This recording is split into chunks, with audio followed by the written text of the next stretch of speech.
الحمد لله الذي نحمده ونستعينه ونستغفره ونعوذ بالله من شرور أنفسنا ومن سيئات أعمالنا من يهده الله فلا مضل له ومن يضلل فلا هادي له والصلاة والسلام على أشرف الأنبياء والمرسلين وعلى آله وصحبه أجمعين. سبحانك لا علم لنا إلا ما علمتنا إنك أنت العليم الحكيم. رب اشرح لي صدري ويسر لي أمري واحلل عقدة من لساني يفقهوا قولي. Assalamualaikum warahmatullahi wabarakatuh. Sehormati lagi sekasihi tuan-tuan imam, tuan-tuan Bilal, ahli dan kuasa surau, tuan-tuan para jemaah yang dirahmati lagi dikasihi Allah Subhanahu wa taala sekalian. Pertamanya marilah sama-sama kita panjatkan syukur kita kepada Allah Subhanahu wa taala kerana dengan limpah kurnianya dapat sama-sama pada malam ini kita diberikan kesempatan dan kelapangan untuk berada dalam satu majlis ilmu. Mudah-mudahan pertemuan ini memberikan manfaat, kebaikan dunia dan akhirat insya-Allah. InsyaAllah tuan-tuan, malam ni kita akan sambung pengajian kita dalam kitab hadis penawar hati ni. Dan malam ni kita pergi kepada hadis yang ke-6. Ya, hadis yang ke-6 yang bertajuk bagaimana kita akan menghadapi sakaratul maut. Oi, berat tajuk ni tuan-tuan. Ya, bagaimana kita akan menghadapi sakaratul maut ataupun kematian.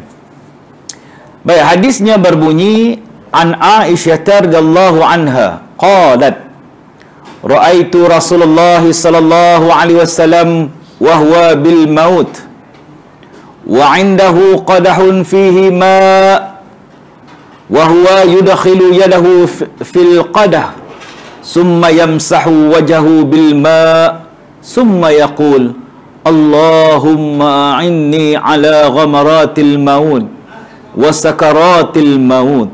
Rawahu At-Tirmizi. Artinya, daripada Aisyah radhiyallahu anha berkata, aku melihat Rasulullah sallallahu alaihi wasallam sedang menghadapi sakaratul maut dan di sisinya ada sebuah mangkuk yang berisi air.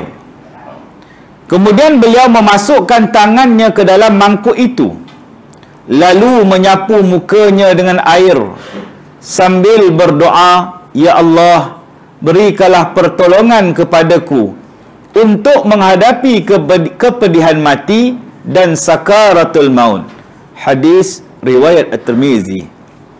Keterangan, cuba kita bayangkan Rasulullah sallallahu alaihi wasallam yang merupakan sebaik-baik makhluk yang diciptakan oleh Allah Subhanahu wa taala dan makhluk yang paling dicintai oleh Allah Subhanahu wa taala serta penghulu segala rasul, terpaksa meminta pertolongan daripada Allah Subhanahu wa taala dalam menghadapi sakaratul maut.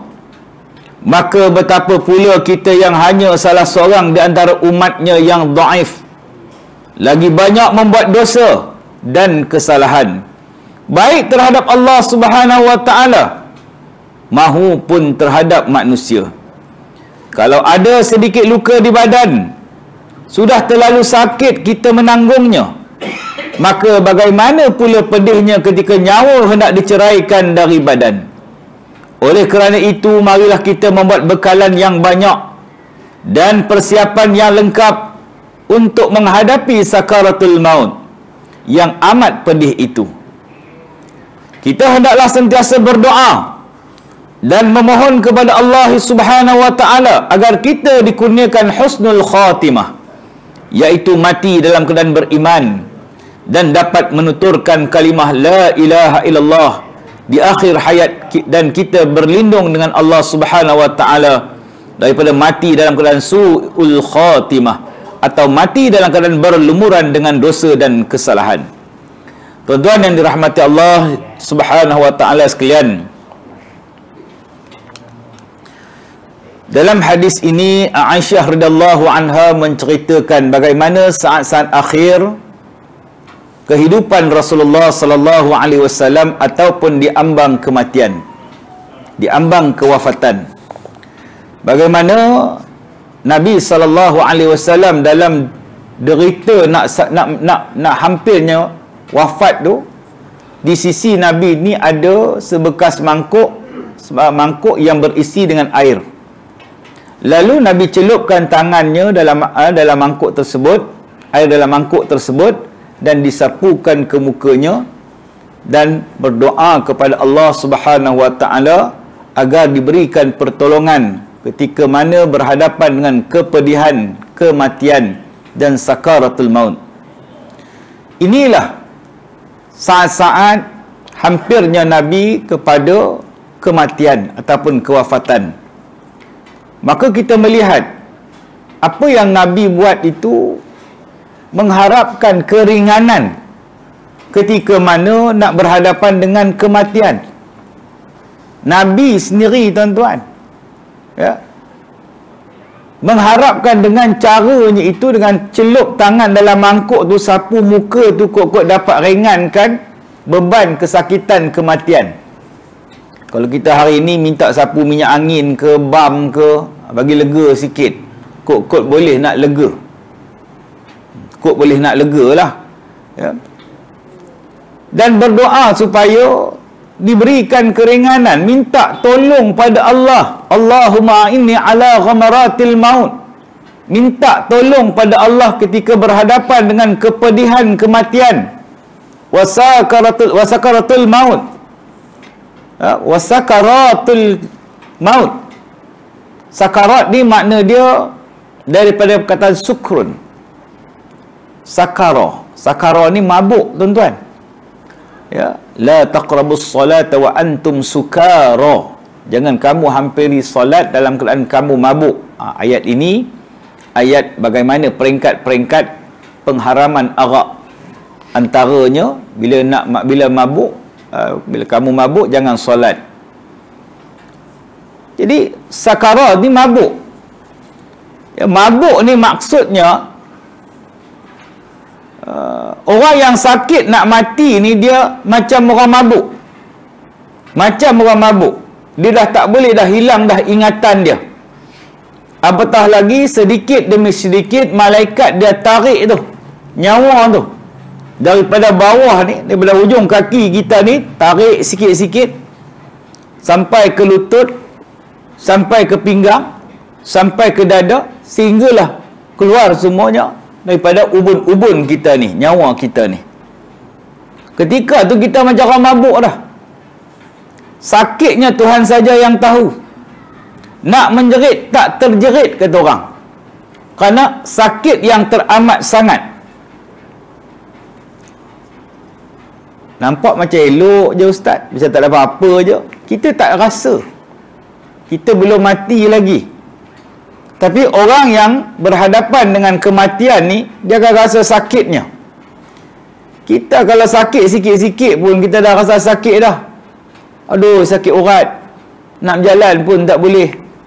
Sakit pinggang, baru sakit sikit-sikit, baru urat kita tu sakit, terseliuh, terlari sikit je, kita dah rasa sakit dah. Ni ditarik, macam ditarik urat-urat darah daging kita ni. Oi, Tuhan saja yang tahu kesakitannya. Jadi begitulah keadaannya orang yang berhadapan dengan kematian. Sebab itu orang yang hampir dengan mati ni diajarkan kepada mereka kalimah tauhid, la ilaha illallah, ucapkan di telinga mereka, ya. Jangan ajak asyhadu an la ilaha illallah tu mengajar mengucap, tak betul itu, ya. Cukup la ilaha illallah. Walaupun dia dalam keadaan tidak sedar, mudah-mudahan dalam ingatannya, di dalam koma ke apa ke, ialah kalimah tauhid itu menjadi kalimah yang terakhir dalam ingatan dia, walaupun dia tidak boleh menuturkannya. Orang yang pingsan ke, yang koma ke dan sebagainya, dia tak boleh nak cakap dah. Tapi mudah-mudahan, ya, masih ada lagi dia boleh mendengar tapi tak boleh bercakap. Ingatan dia yang terakhir ialah la ilaha illallah. Ya, siapa yang akhir kalimahnya la ilaha illallah dakhalal jannah, kata Nabi, masuk syurga insya-Allah. Ya, tapi bukanlah maknanya kejahatan-kejahatan yang dia buat itu takkan dibalas. Akan dibalas. Cuma manusia ni dia mati dalam keadaan bagaimana kehidupan terakhirnya. Tu.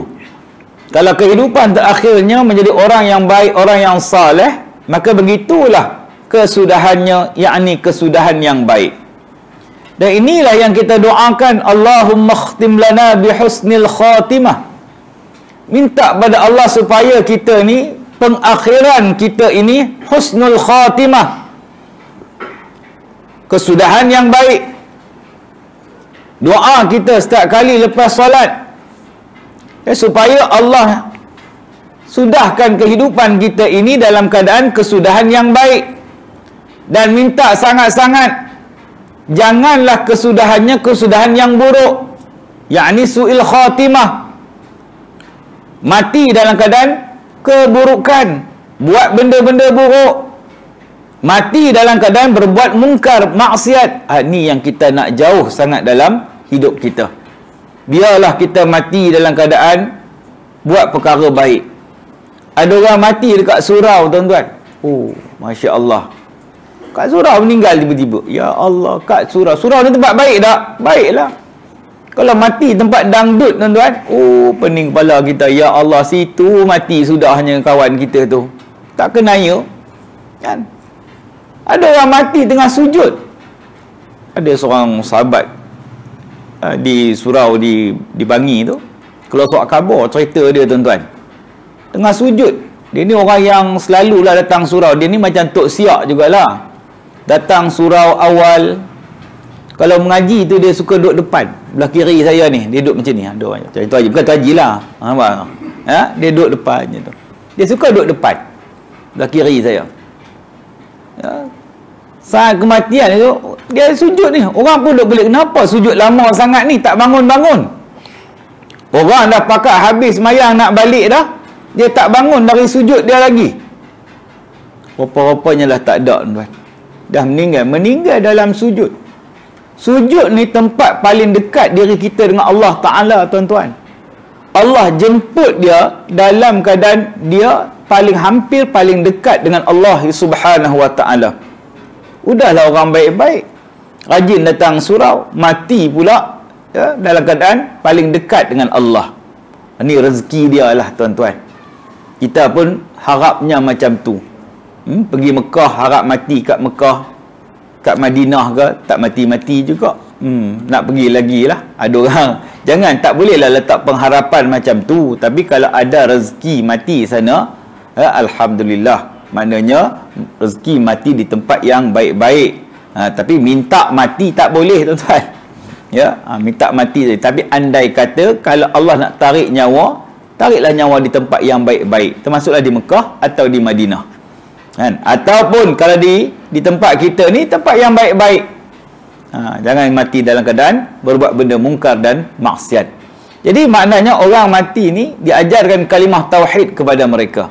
Ucapkan la ilaha illallah. Pelan-pelan, jangan jerit pula. Jangan paksa-paksa. La ilaha illallah, la ilaha illallah, la ilaha illallah.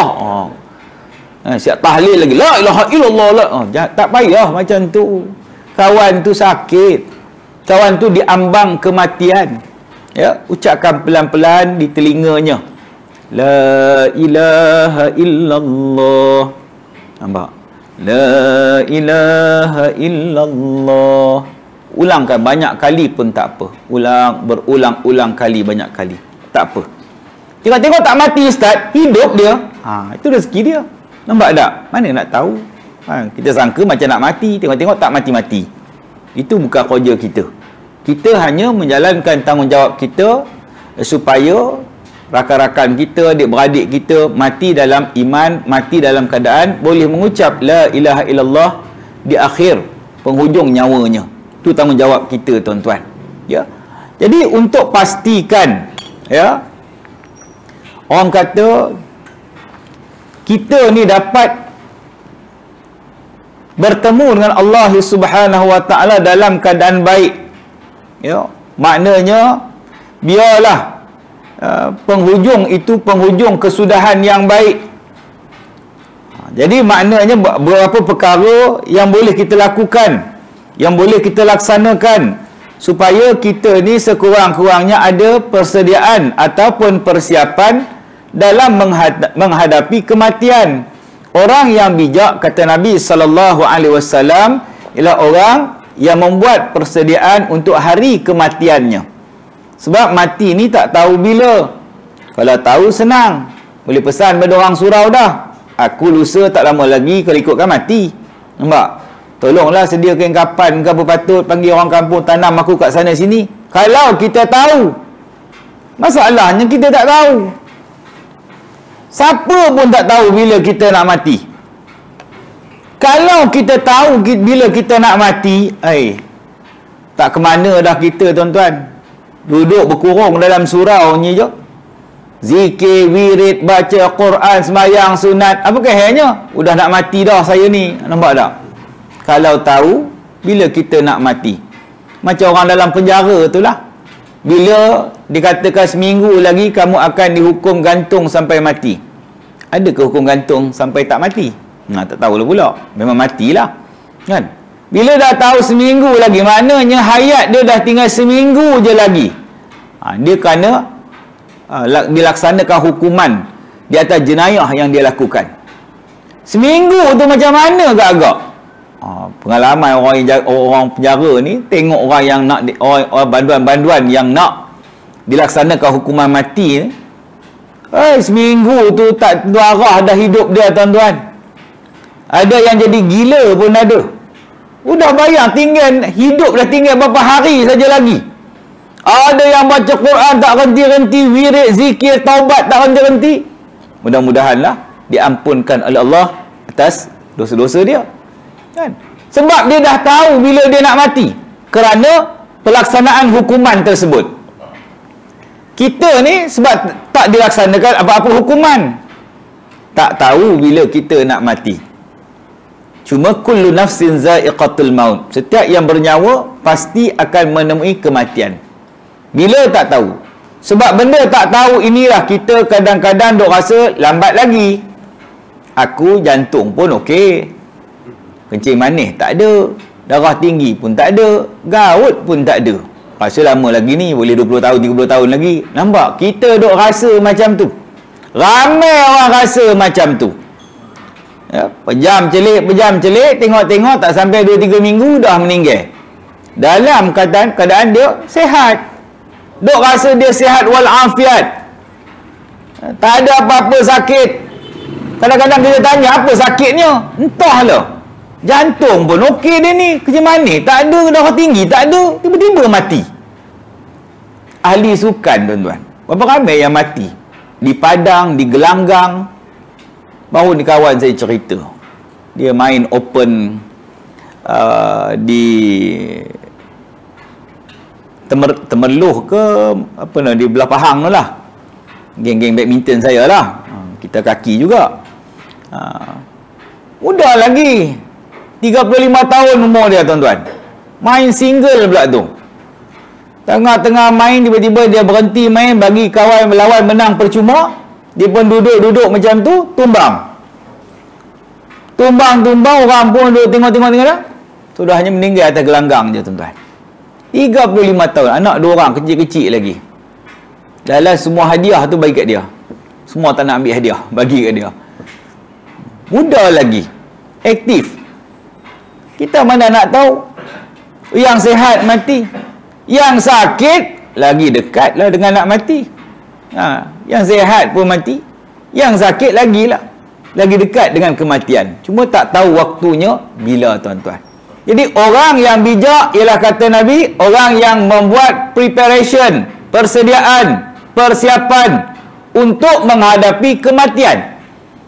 Dan kita tanya diri kita balik, kita ni dah buat persiapan ke belum? Dah Ustaz, saya dah beli dah kain kapan. Bukan masalah beli kain kapan. Persiapan dari sudut amalan. Kain kapan siapa pun boleh beli. Kan? Kapur barui ke apa semua, siapa pun boleh beli. Ada orang yang ke mana-mana dia dah memang prepare dah. Set pengurusan jenazah tu dia dah memang prepare, bawa mana-mana. Untuk siapa? Untuk dia kata. Kalau aku mati, ni dah aku dah prepare dah. Dah siap-siap dah. Tak payah dah kalut-kalut duk cari kain kapan ke apa ke, semua siap satu set. Ada jual kan RM200 lebih kurang. Jadi maknanya ada orang yang sampai macam tu. Kita tak ada lah. Ya. Saya pun tak lagi. Nampak tak? Tak tahulah kok saya duk rasa lambat lagi. Tapi ni pun duk semput-semput lah ni. Risau agak. Jadi antara persiapan awal yang boleh kita lakukan sebelum kita menemui kematian, iaitu amalan yang pertama, setiap hari hendaklah kita ni bertaubat dan beristighfar. Sebab Nabi SAW pernah nasihat supaya kita ni bertaubat kepada Allah. Kata Nabi SAW, wahai sekalian manusia, bertaubatlah kamu kepada Tuhan sebelum kamu mati.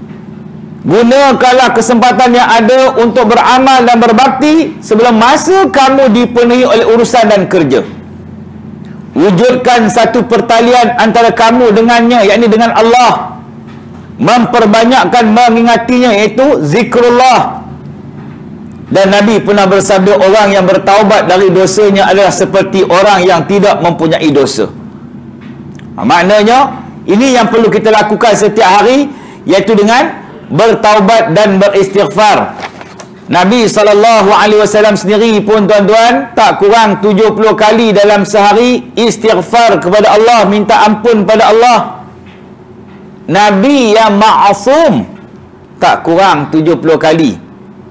Kita lepas semayang astaghfirullahalazim, astaghfirullahalazim 3 kali pun dah rasa banyak dah ni. 5 kali 3, 15 kali dah rasa banyak dah. Dosa kita lagi banyak tuan-tuan. Nabi tak kurang 70 kali. Nabi beribadah sampai bengkak-bengkak kaki. Sampai Aisyah tanya, kenapa lah sampai bengkak kaki ni? Tidakkah kamu ni kekasih Allah? Sampai Nabi kata, tidakkah aku ni lebih baik bagi aku ni menjadi hamba yang bersyukur. Itu Nabi SAW tuan-tuan, setiap hari. Jadi kita ni ialah kita tak terlepas kadang-kadang daripada buat benda dosa. Benda yang kita cakap, benda yang kita dengar, benda yang kita buat. Kaki kita melangkah ke tempat-tempat yang tak baik kadang-kadang, kan? Mata kita tengok benda-benda yang tak elok. Ada je dosa yang kita buat dalam kehidupan kita. Maka sewajarnya lah kita ni lebih banyak minta ampun pada Allah. Bila tersilap langkah kita tuan-tuan, istighfarlah. Sentiasalah renew taubat kita pada Allah. Ya, bukan renew lesen je, renew taubat kita. Taubat ni maknanya penyesalan dengan bersungguh-sungguh, berazam tak mau buat lagi, tak akan melakukan dah perkara-perkara tersebut. Itu maksud orang yang bertaubat, yakni orang yang ingin kembali ke jalan Allah Subhanahu wa taala. Dulu memang kita jahat, kan? Siapa tak kenal kita, oi pantai dalam ni taiko besar. Dululah, dulu tuan-tuan.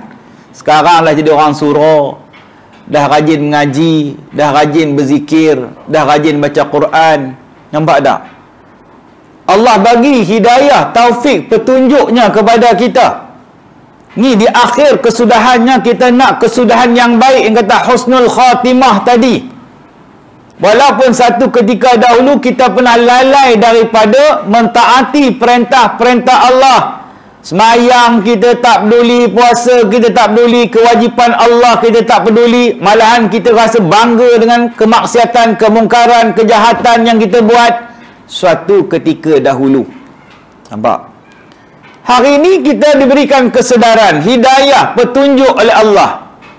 Maka gunakan kesempatan ini minta ampun kepada Allah dengan bersungguh-sungguh, kerana kita tahu Allah itu Maha Pengampun. Banyak mana pun dosa kita, Allah masih sudi ampunkan. Besar mana pun dosa kita, Allah masih sudi ampunkan, kerana Allah Maha Pengampun, tuan-tuan. Nanti kita akan pergi nanti dalam bab soal keampunan, rahmat Allah dan sebagainya. Nak menceritakan bagaimana besarnya rahmat Allah, sudi mengampunkan dosa-dosa kita ni, walaupun dosa kita punya banyak. Kalau manusia ni dapat tengok dosa kita, dia akan kata, rasa Tuhan pun tak terampun dosa kamu ni, kalau mereka dapat tengok. Tetapi manusia bukan Tuhan. Allah Maha Pengampun. Kita ni bukan maha tak ada. Orang buat salah dengan kita sekali, tak apa, kita maafkan. Main 2 kali, tak apa, maafkan lagi. Main kali ketiga, sorry, tiada maaf bagimu. Nampak? Itu kita manusia. Mudah tak bertegur, mudah bergaduh, bertelingkah. Kan? Bukan kamu je aku tak maafkan, keturunan kamu pun aku tak maafkan. Main keturunan terus. Punya teruk kita ni, tuan-tuan. Allah Ta'ala, kita dosa berulang-ulang kali dengan Allah. Berapa kali dosa kita dengan Allah? Banyak kali, tak terkira. Allah masih sudi ampunkan dosa kita. Ni kata Maha Pengampun.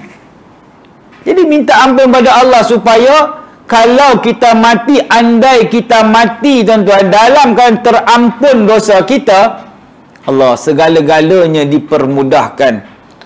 Roh kita nak keluar daripada tubuh badan ni pun mudah, tuan-tuan. Walaupun sakit, Nabi sakit.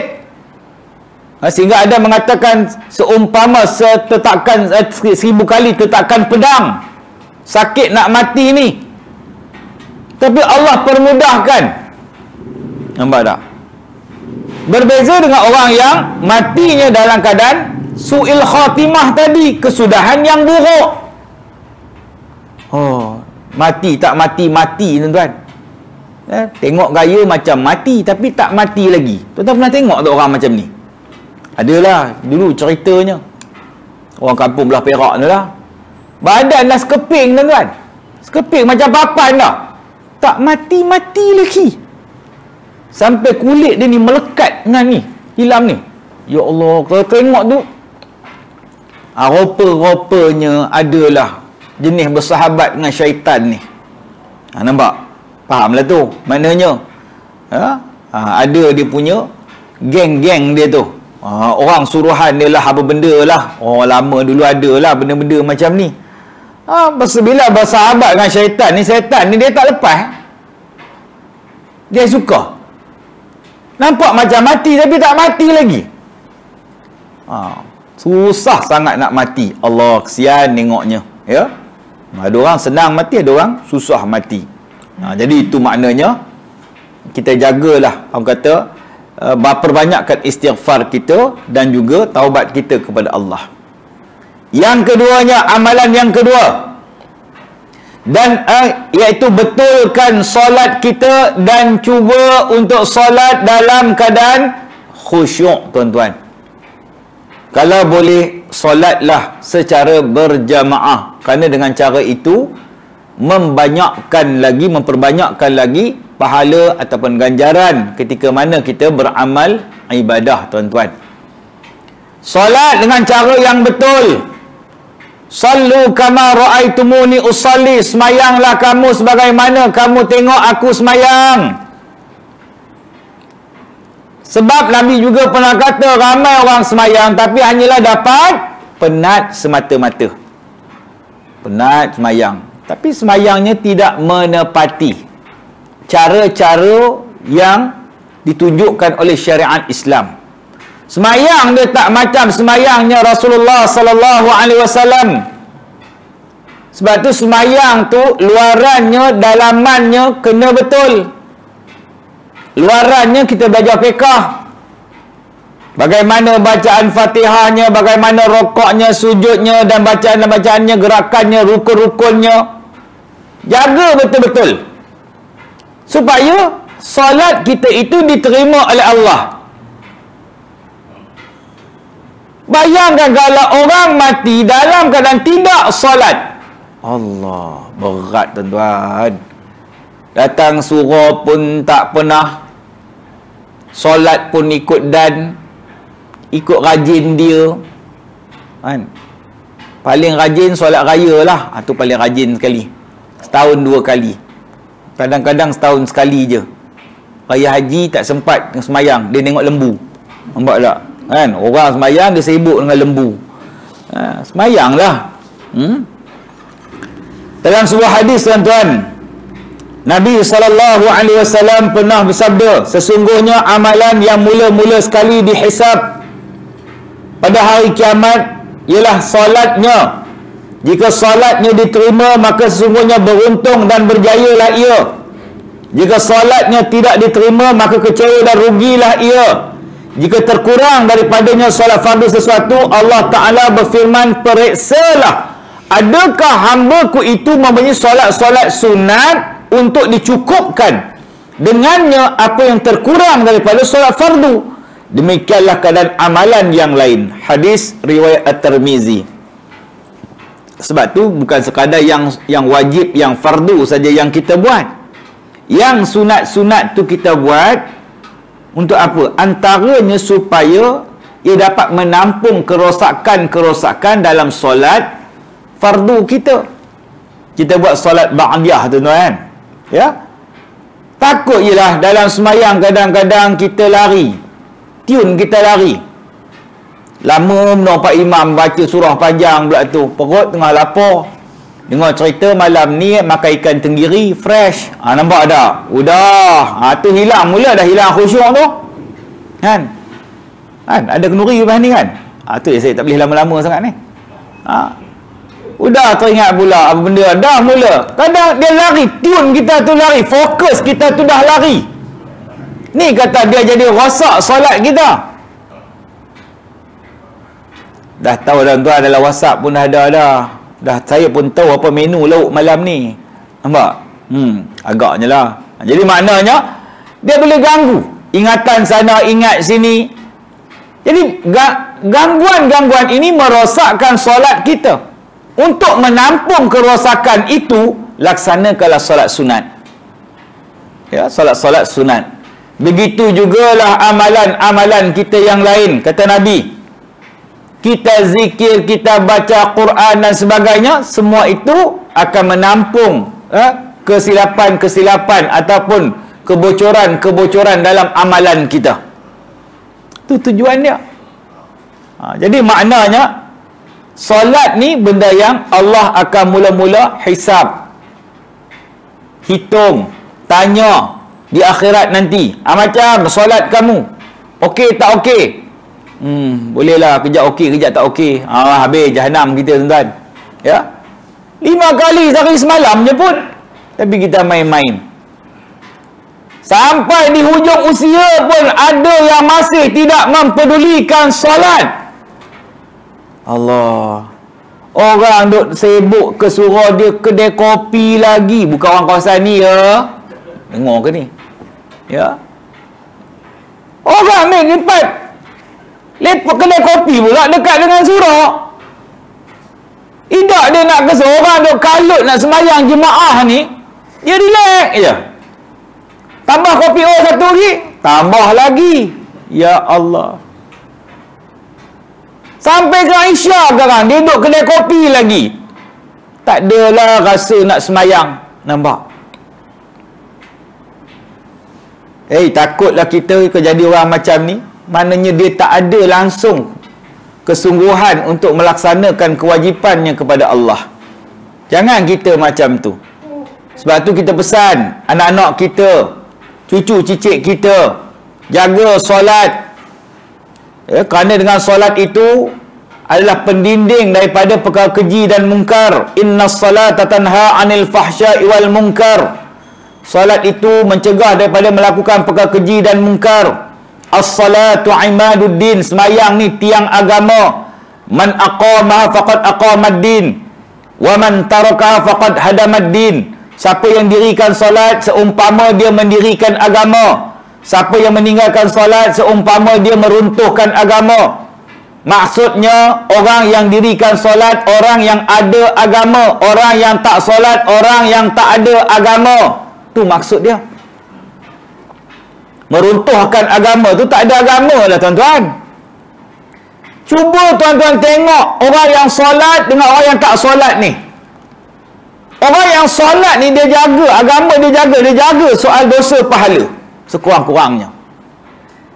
Tapi orang yang tak solat ni, dia tak peduli.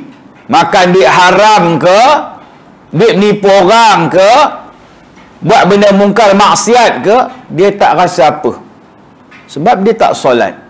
Ini boleh kita perhatikan sendiri. Kan? Saya pun bukan tak ada kawan-kawan jenis macam ni, ada. Kan? Jenis luar pendek, kulu kilir ni, apa pun tak heran. Allahu Akbar. Bila time semayang, kita kalut nak semayang, dia relax je. Ada? Kan? Bukan kita tak tegur, bukan kita tak cakap, tapi tidak dipedulikan. Janganlah sampai kita ni menjadi orang yang lalai terhadap perintah Allah ini. Yang ketiganya, sebelum kematian, selesaikan semua hutang piutang. Tu dia. Ya, bab hutang ni jangan ditangguh-tangguh. Benda yang paling, antara benda yang patut kita takut ni, bila mana hutang tak diselesaikan setelah kita mati. Dalam kita meninggal dunia ni, kita meninggal dalam hutang yang banyak. Kadang-kadang anak-anak, isteri-isteri, waris-waris pun tak tahu. Tak tahu dan tak mau bertanggungjawab pula tu untuk menyelesaikan hutang si mati. Itu yang kita takut. Harap-harap bila kita mati, dia cover lah. Sebab tu bila orang mati, antara benda yang kita isytiharkan, umumkan, kalaulah arwahnya ada meninggalkan hutang kepada sesiapa, maka mintalah tolong datang berjumpa dengan waris dan boleh membuat tuntutan terhadap hutang tersebut. Kan? Kita umumkan. Sebab benda hutang ni benda berat. Tapi waris pun tak nak umum. Bila kena umum lah. Tiba-tiba ada hamba Allah ni datang, dia ni, orang si mati ni ada hutang dengan saya 5,000. Orang ni pula datang, dia ni hutang dengan saya 10,000. Orang ni pula datang, orang ni hutang dengan saya 30,000. Macam banyak benar hutangnya. Biarlah dia tangguh sendiri. Nampak? Udah waris cakap macam tu, udah banyak sangat hutangnya. Aku mana ada duit nak bayar? Udahlah mati pun tinggal duit ciput dia. Kan? Kota pusaka tak banyak mana ditinggalkan. Tiba-tiba hutang berlambak-lambak. Waris nak bayar tak? Ya, banyak duit tak apa. Yang tak ada duit, hutangnya berlambak-lambak. Udahnya, tak apalah, biarlah dia tanggung sendiri. Pandai-pandai lah dia. Nampak? Mampus kita kan? Nabi SAW pernah sebut dalam hadis yang tuan, roh seorang mukmin itu tergantung-gantung, ya, dengan sebab hutangnya, sehinggalah hutangnya itu dilunaskan. Tergantung ni macam mana? Itu yang ada tu agaknya tu, kan? Nampak orang tak mati lagi kot, kelibat lalu. Rupanya, itu berhutang lah tu. Nampak tak? Dia nampak kalau kejap-kejap dalam semok kejap. Bukan maksudnya tu tuan-tuan. Maksud tergantung tu, dia tak sampai ke tempat yang sepatutnya.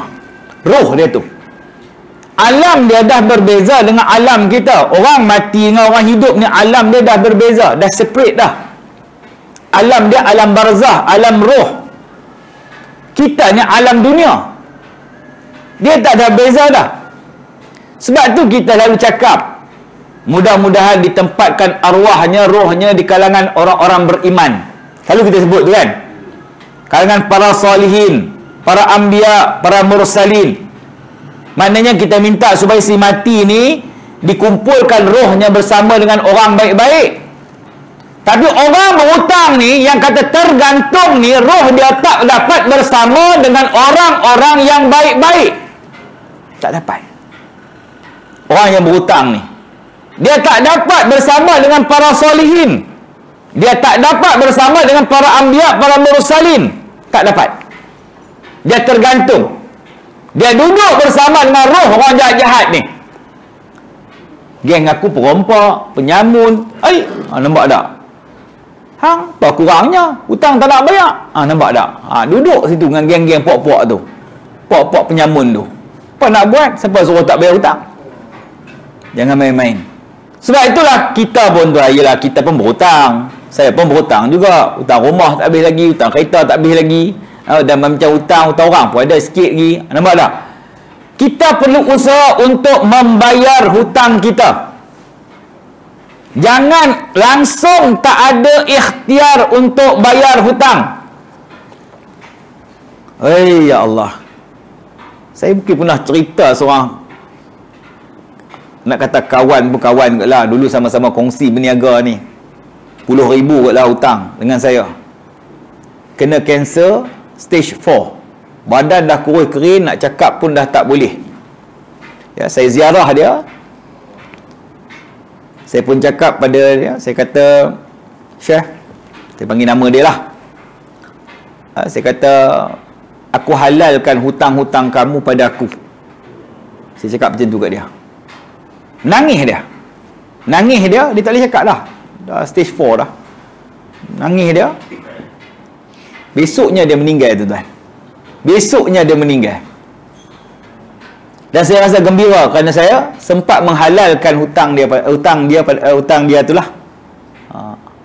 Tapi ada 2-3 individu lagi yang saya rasa susah nak halalkan. Ada lagi orang hutang dengan saya. Kan, puluh ribu pula. Dulu duit banyak, lain tak ada dah kan. Habis orang pinjam. Jangan pinjam lagi duit saya, tak ada duit lah. Nampak tak? Degil. Baru ada ni jenis degil ni, tuan-tuan. Mesej tak mau jawab, kita tanya WhatsApp ni pun dia blok habis telefon ni. Degil sangat-sangat. Allah, tak tahulah. Orang macam ni saya akan buat tuntutan kerana kedegilannya. Kalau dia kata tak apa, saya bagi peluang orang macam ni, bayar sikit-sikit pun tak apa. Patut-patut kamu bayar dengan aku 500, kamu ada berapa kamu bayarlah. RM50 pun bayarlah. Asalkan kamu ada usaha untuk bayar hutang. Tengok-tengok langsung tak berbayar. Seduit pun tak ada. Orang macam ni kita sakit hati tak? Sakit, tuan-tuan. Betul tak? Tuan-tuan pun pernah pinjamkan duit pada orang, langsung tak dipedulikan. Jadi makna orang macam ni kita akan buat tuntutan padanya. Kalau dia mati, kita tuntut. Ingat, kalau tak bayar, orang tak bayar, sudahnya roh dia tak sampai ke di kalangan para salihin. Ini yang kita takut. Sebab tu sebelum kita bertemu Allah, usahakan untuk bayar hutang-hutang kita, tuan-tuan. Ya. Dan kemudian yang keempatnya, perbanyakkan sedekah jariah. Ini antara perkara yang boleh menyelamatkan kita bila mana kita mati nanti. Iza mata ibnu Adam inqata'a min amalu illa min salasin. Bila mati seorang anak Adam, terputuslah segala amalan melainkan 3 perkara. Salah satunya sedekatun jariyah, sedekah jariah kita. Benda yang kita sumbangkan, dermakan, infakkan, wakafkan, semua itu akan memberi manfaat ketika mana matinya kita nanti. Kan? Walaupun tak banyak, sikit je, tak apa.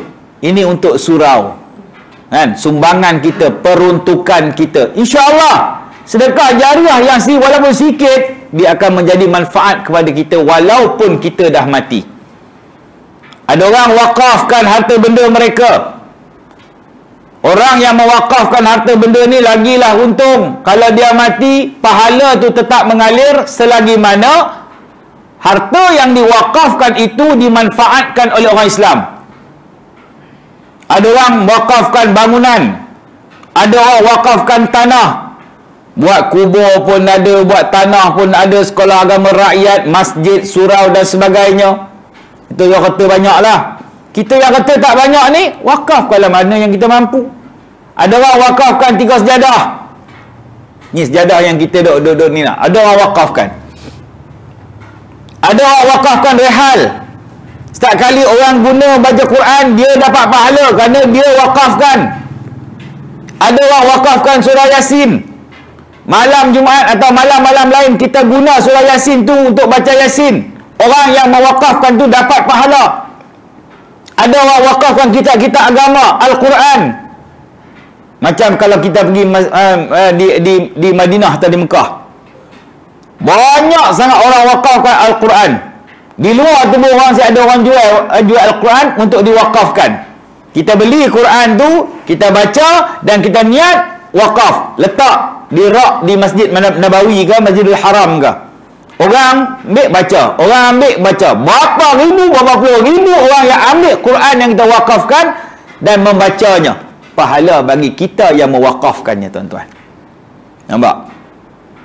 Tak kira lah apa yang kita mampu. Ada orang wakafkan selipar jamban pun ada, wakaf telekung pun ada, wakaf kain pelikat pun ada. Apa sajalah yang kita mampu, harta yang kita ada, pahala bagi kita, bagilah kita dah meninggal dunia nanti. Yang kelimanya, ilmu yang bermanfaat. Al-ilmu yantafi'u bih.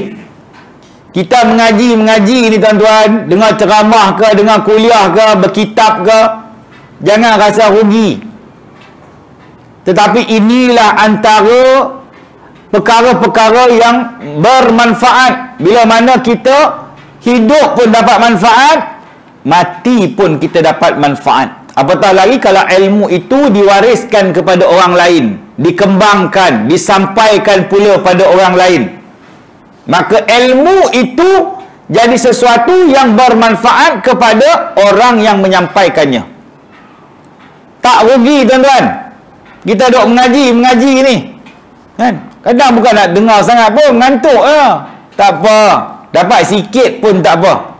Yang sikit itulah kita amalkan, yang sikit itulah kita sampaikan pada orang lain, dan itulah yang akan membantu kita bila kita mati nanti. Jadi jangan rasa rugi. Rajin-rajinlah mengaji, tuan-tuan. Dengar kuliah agama ke, formal tak formal. Macam ni tak formal, tak apa, sambil mengaji pun duduk menyandar, no problem, tak ada masalah. Nak tidur lah, nak melunjur kaki melunjur lah. Tak formal. Tapi ilmu dapat juga, tuan-tuan. Kalau formal lain lah, kena pakai baju semat-semat, apa semua. Itu dalam kelas.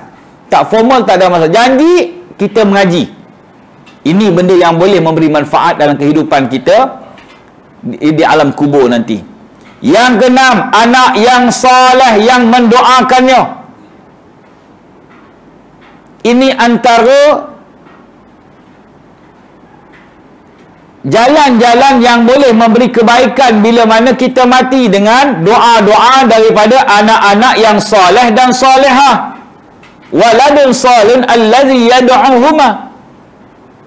Bila kita mati ni, anak cucu cicit kita ni mendoakan untuk kita. Siapa lagi yang nak doakan untuk kita setiap hari? Anak-anak kita, tuan-tuan.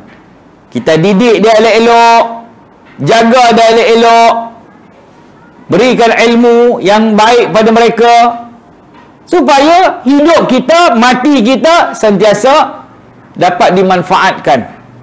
Bila kita mati, mereka lah yang doakan supaya kita diampunkan, dirahmati, dan sebagainya lagi.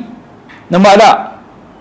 Yang baca Fatihah, yang baca surah-surah, niatkan sedekah pahalanya kepada arwah maknya, arwah ayahnya, arwah poknya. Siapa lagi nak buat? Anak-anak yang kita tinggalkan. Habis ustaz, orang tak ada anak macam mana? Ada juga orang tanya. Rugilah orang tak ada anak kalau macam tu. Tuan-tuan, ya, mafhum daripada hadis ini maksudnya doa orang hidup kepada orang mati itu sampai. Walaupun dia tak ada anak, mungkin dia ada anak angkat. Ustaz, anak angkat pun tak ada. Dia ada kawan-kawan, dia ada geng surau. Dia rapat dengan geng surau ni. Geng-geng surau ni buat tahlil lah, doa lah, apa semua untuk dia. Baca Yasin lah. Dia ada adik-beradik yang mendoakan untuk dia. Mana siapa sahaja yang mendoakan untuk si mati sampai. Qiyas kepada anak soleh yang mendoakan untuk kedua ibu bapanya. Beruntunglah kita ada geng-geng surau. Yang tak mau pergi surau ni beringat sikit. Rugi kalau mati tak ada siapa nak doa kamu. Jenuh rasuah lagi. Datanglah surau ya. Malam ni ada doa tahlil orang mati, kita buat bihun sup. Nampak tak? Penuh lah. Bihun sup. Hari kedua bihun goreng, hari ketiga nasi Arab. Kena rasuah pula. Kalau geng-geng surau ni tak payah rasuah-rasuah, dan memang kita nak buat, buatlah kita buat tahlil ni, sahabat kita ni, orang surau ni, kan? Kita doakan, minta dia dirahmati, diampuni dan sebagainya. Untung kita. Jadi sesiapa pun, orang kata, ada kawan-kawan, sahabat-sahabat yang baik, yang bersedia sentiasa ingatkan kita, doakan untuk kita. Tu maknanya. Dan yang terakhir sekali, ya, minta maaf kepada orang yang pernah kita lakukan dosa kepada mereka. Sebelum kita mati, selalulah minta maaf. Sebab kita tak tahu bila. Jangan tunggu raya je baru nak minta maaf. Nanti raya aku minta maaf lah. Tak. Sentiasa tuan-tuan, minta maaf je kalau salah silap. Mana tahu esok tak jumpa dah, kan? Minta maaf selalu. Ya, jangan menanti-nanti hari-hari tertentu baru nak minta maaf dan sebagainya. Jadi inilah antara jalan-jalan persiapan kita tuan-tuan. Sebelum kita pun tak tahu bila nyawa kita akan diambil oleh Allah Subhanahu wa taala. Jadi hadis ni menjadi pengajaran kepada kita. Kerana betapa seksanya apa yang dinamakan sakaratul maut itu tuan-tuan. Menakutkan, menggerunkan kita. Kita belum sampai tu lagi, belum sampai saatnya lagi. Tapi dengar ceritanya pun kita dah rasa, ya Allah, takutnya, gerunnya kita. Ya, apa yang kita harapkan dengan persiapan-persiapan kita, preparation kita, inilah yang menjadikan ianya satu jalan yang mudah. Ya, Allah permudahkan segala-galanya bagi kita di saat kita bertemu dengan Allah Subhanahu wa taala kelak, insya-Allah taala. Jadi itulah antara pengajaran-pengajaran yang boleh kita dapat daripada hadis yang telah saya bacakan tadi. Mudah-mudahan memberi manfaat kepada kita bersama tuan-tuan, insya-Allah taala. Jadi sekadar itulah pertemuan kita, pengajian kita pada malam ini. Insya-Allah kita akan jumpa dalam kuliah akan datang di bawah tajuk Mahkamah Qadhi Rabbul Jalil. Ni tajuk kuliah kita akan datang. Wallahu a'lam. Bismillahirrahmanirrahim. Alhamdulillahi Rabbil Alamin. Wassalatu wassalam ala ashrafil anbiya'i wal mursalin wa ala alihi wa sahbihi ajma'in. Allahumma anfa'na bima 'allamtana wa 'allimna ma yanfa'una wa zidna 'ilma warzuqna fahma. Walhamdulillahi ala kulli hal wa na'udzu billahi min ahli an-nar. Rabbana atina fid dunya hasanah wa fil akhirati hasanatan wa qina 'adzaban nar. وصلى الله على سيدنا محمد وعلى آله وصحبه أجمعين والحمد لله رب العالمين. السلام عليكم ورحمة الله وبركاته.